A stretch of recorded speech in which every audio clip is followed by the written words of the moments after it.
అదే RTV app వార్తల్ని క్షణాల్లో చదివే అవకాశం ఉంటుంది. ఒక న్యూస్ పేపర్, ఒక టెలివిజన్ ఛానల్ మీ చేతుల్లో ఎప్పుడూ ఉంటాయి. సిపి ఇన్ఛార్జి ఆనం విజయ్ కుమార్ రెడ్డి, అదేవిధంగా నెల్లూరు రూరల్ నియోజకవర్గంలోని వైఎస్ఆర్ శ్రేణులు మొత్తం ఇక్కడే ఉన్నారు. ప్రస్తుతం విజయ్ కుమార్ రెడ్డి మనతో ఉన్నారు, ఆయనతో మాట్లాడడం. సార్ నమస్తే. నమస్కారం అండి. సార్ చెప్పండి, అంటే ఈ ప్రభుత్వం, కూటమి ప్రభుత్వం ఏర్పడి సుమారు 6 నెలలు పైగడుతుంది. ఎలా ఉంది, ఎలా చూస్తున్నారు? ప్రజల ఆశీర్వాదంతో అధికారంలోకి వచ్చినటువంటి కూటమి ప్రభుత్వానికి వారు నిధుల పరిస్థితులు అన్నీ చూసుకొని అవగాహన చేసుకొని వాళ్ళు ఇచ్చినటువంటి హామీలను నెరవేర్చేదానికి తగినంత సమయం వాళ్ళకి ఇవ్వకుండా విమర్శించటం కానీ వాళ్ళ గురించి మనం నిరసన వ్యక్తం చేయటం కానీ సబబు కాదనే ఆలోచనతోనే దాదాపు సంవత్సర కాలం ఎటువంటి విమర్శలు కూడా ఆ ప్రభుత్వం మీద మేము ఎవరూ చేయలేదండి. మరి ఈరోజు రెండవ బడ్జెట్ కూడా ఏర్పాటు చేసినప్పుడు వారు ఏ హామీలు అయితే ఆ రోజు ప్రజలకు చెప్పి ప్రజల ఆశీర్వాదంతో వాళ్ళు అయితే గెలిచారో, వాళ్ళు గెలిచిన వెంటనే ఆ పథకాలను మేము అమలు చేస్తామని వాళ్ళు చెప్పారో, ఈరోజు 1 సంవత్సర కాలం గడిచిన తర్వాత కూడా తెలుగుదేశం పార్టీ క్యాడర్కే సంతృప్తికరంగా లేనటువంటి బడ్జెట్ ఈరోజు ఏర్పాటు చూస్తున్నాం. మనం వాళ్ళే అంటున్నారు, మనం చెప్పాం కదా సంవత్సర కాలం అయింది ఇవన్నీ ఎట్లా ఇవి అని. అటువంటి బడ్జెట్ను మీరు ప్రవేశపెట్టి మీరు ఇచ్చిన హామీలన్నింటినీ కూడా ఏది కూడా పూర్తిగా ఒక్క హామీ అయినా ఇదిగోండి ఈ సంవత్సరం పూర్తిగా ఇది ఇస్తున్నామని చెప్పలేని పరిస్థితిలో మీరు బడ్జెట్లో నిధులు పొందుపరిచినటువంటి సందర్భంలోనే మేము ఈ కార్యక్రమాలు ఏ విధంగా మీరు అమలు చేయదలుచుకున్నారండి అని ప్రజలు కూడా ఈరోజు ప్రశ్నించేటటువంటి పరిస్థితి వచ్చింది.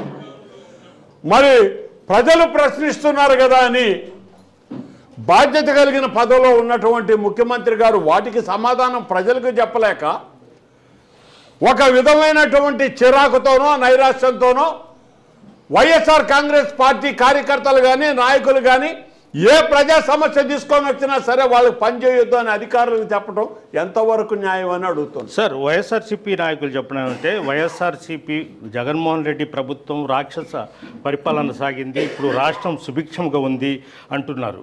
ఓ పక్క పోసాని అరెస్టు, అదేవిధంగా ఇంకొక లీడర్స్ మొత్తం వరుసగా రెడ్ బుక్ అమలు పరుస్తున్నారు. మీరు దాన్ని ఎలా చూస్తారు? ఒకటండి, ఈరోజు ఒకడు నేర్పించిందే ఇంకొకటి నేర్చుకుంటాడు. ఇంతకంటే భయంకరమైనటువంటి సోషల్ మీడియా క్లిప్పింగ్స్ చూపిస్తాం ఈరోజు చూపించదలుచుకుంటే. వైఎస్ఆర్సీపీలో కానీ ఇంకొక పార్టీలో కానీ ఒక జాడ్యమాల తయారైనటువంటి ఈ సోషల్ మీడియా, మేము ఒక బిడ్డ తండ్రిగా ఏ రోజు ఈ సోషల్ మీడియా వికృత చేష్టల్ని సమర్థించలేదండి. దాంట్లో వాడుతున్న భాష ఆ పార్టీయా ఈ పార్టీ అని పక్కన పెట్టండి.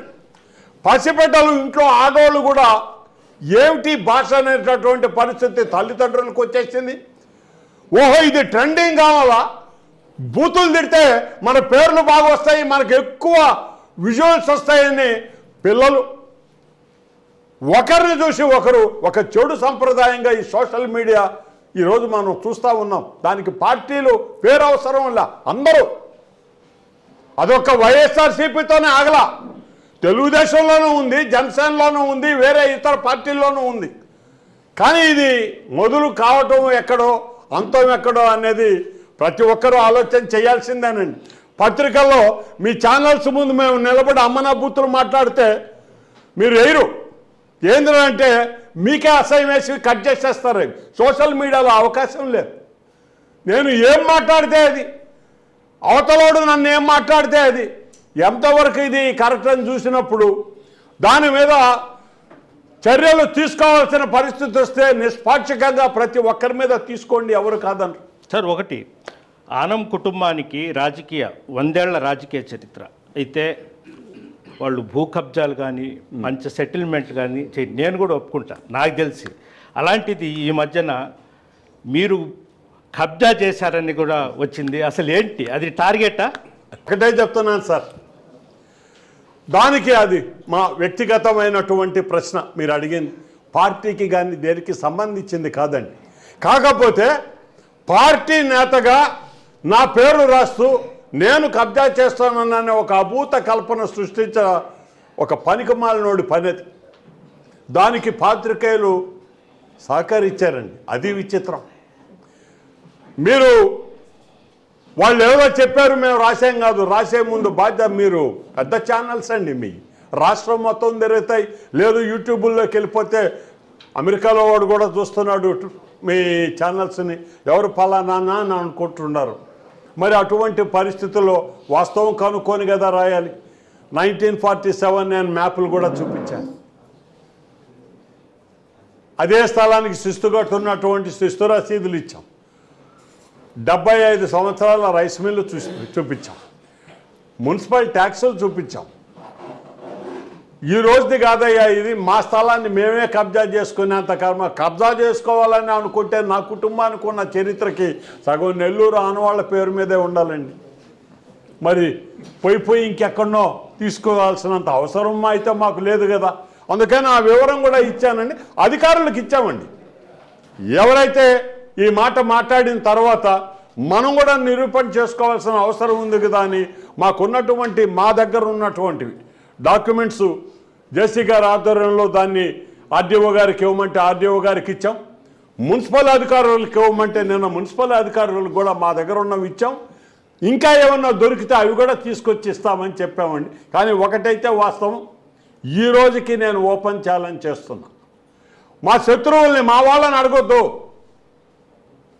ఆనవాళ్ళు ఓడిపోవాల ఎలక్షన్లని ఎలక్షన్ చేసిన ప్రతి ఒక్క వ్యక్తిని అయ్యాది అక్కడ ఏముండిందని అడగండి. అది ఒక్కటే సమాధానం మీరు చెప్పేది. మీరు అడగండి. 16వ వార్డు సిపిఎం శాఖ అక్కడే పక్కనే ఉందండి. కమ్యూనిస్టు నాయకుల వాళ్ళ పార్టీ ఆఫీస్ ఉంది, వారిని అడగండి. మరి ఇది ఏమీ లేకుండా, వితరణ లేకుండా మనం మీరు చేయాల్సిన బాధ్యతని ఈ విధంగా దుర్వినియోగం చేస్తే మచ్చ ఒకసారి పైన పడితే అది కడుక్కునే దానికి ఏళ్ళు పుళ్ళు పడతాయి. మాకు అవసరం లేదని చెప్తున్నాం. మచ్చ ఏంది? ఈరోజు కూడా నేనంటే వైఎస్ఆర్సీపీలో ఉన్నా, నా కుటుంబ సభ్యుడు ఒకడు కూటమి ప్రభుత్వంలోనే TV5 సపోర్ట్ చేసే పార్టీలోనే ఉన్నారు, ఇంకా పెద్ద పదవిలో ఉండరు. మాదే ఉందబ్బా ఫ్యాన్ కిందనే.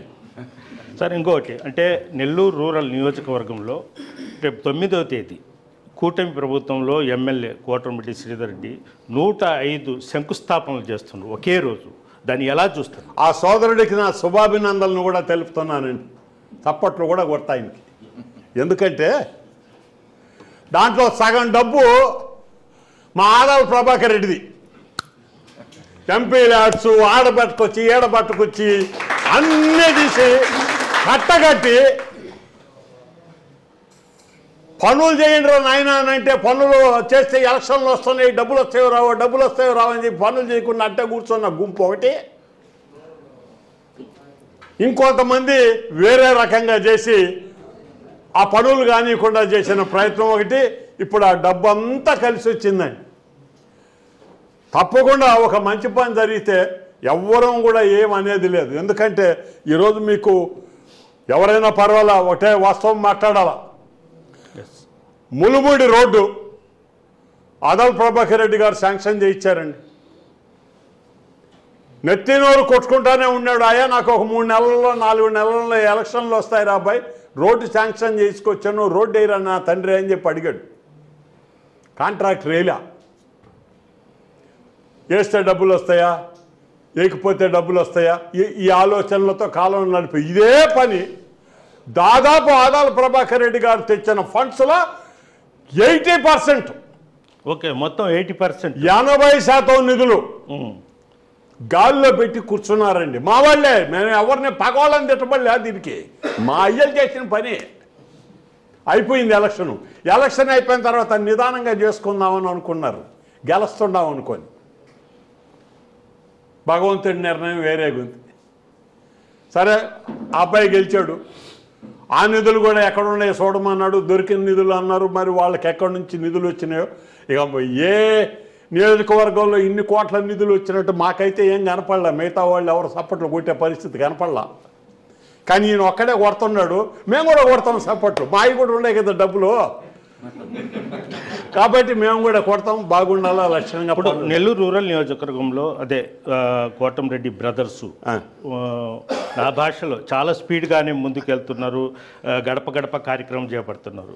మీరు కూడా అంటే ఇన్ఛార్జి కాబట్టి మీ వైఎస్ఆర్సీపీ బలోపేతం చేసేది మీరు కూడా ఎలాంటి కార్యాచరణ చేపట్టబోతున్నారు?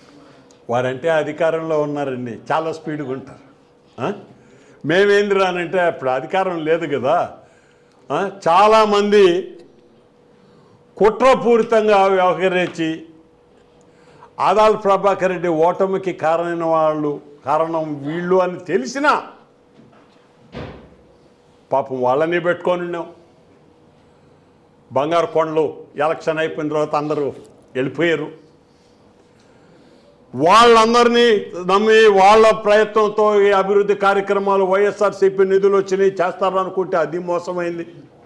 మరి ఈరోజు మీరు చెప్పే ఈ కార్యక్రమాల్లో 105 శంకుస్థాపనలు ఒక్కసారి చేస్తున్నాడు. రైట్, చేయనివ్వండి. చాలా స్పీడ్గా ఉండాలి కూడా. ఉండాలనే కోరుకుంటాం. ప్రజలకు మంచి జరిగేది వద్దని మేమెందుకు చెప్తాము? మీరు మా సంగతి అడుగుతున్నారు. నిధులైతే మేము తేలేము. ప్రజల సమస్యలకు ఏదన్నా వచ్చినా ఆ అహంకారంతో మా కార్యకర్తలని ఊరికే చెవు తిప్పుతాము ముక్కు తిప్పుతామని అనుకున్నా అంతకంటే 2 ఎంతలు జెట్ స్పీడ్తో పోతానండి. జెట్ స్పీడే. ఈ స్పీడ్ మీరు తట్టుకొని కూడా లేరు. అంత స్పీడ్తో పోతాను. ఎందుకంటే చూసా ఈరోజు అప్పయ్య కండ్రిలో ఏం జరిగిందో చూసా. ఆమంచర్ల కాడ ఏం జరిగిందో చూసా. ప్రతి చోట ఇవే బెదిరింపులు. ఎదుగో మొన్న యాదయ్యపాళ్ళ కాడ ఏం జరిగిందో చూసాం. ఇటువంటి పనులకి ఇటువంటి పోకడలకి మేము తలంచే పరిస్థితి లేదు.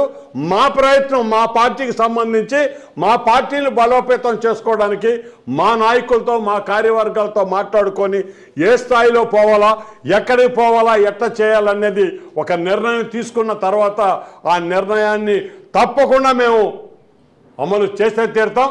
మా ప్రయత్నం ఎప్పుడు కూడా ప్రజా సమస్యల పరిష్కారానికి మా కార్యకర్తలు మా నాయకుల పార్టీ బలోపేతానికే ఉపయోగపడుతుందని కూడా మనం చేస్తున్నాను. Okay, thank you sir. Right, నమస్కారం. ఇది పరిస్థితి. అయితే నెల్లూరు రూరల్ నియోజకవర్గంలో వైఎస్ఆర్సీపీ కార్యకర్తలకు శ్రేణులకు అండగా ఉంటాము. అయితే అభివృద్ధి ధ్యేయంగా ముందుకెళ్తామని కూడా విజయ్ కుమార్ రెడ్డి చెప్తున్నారు. వీడియో తెలుపుతూ యాజార్ టీవీ నెల్లూరు నుంచి. మరిన్ని వీడియోస్ కోసం ఛానల్ ని సబ్స్క్రైబ్ చేయండి. లేటెస్ట్ అప్డేట్స్ కోసం వాట్సాప్ ఛానల్ ని ఫాలో చేయండి. అండ్ లింక్ డిస్క్రిప్షన్ లో ఉంది.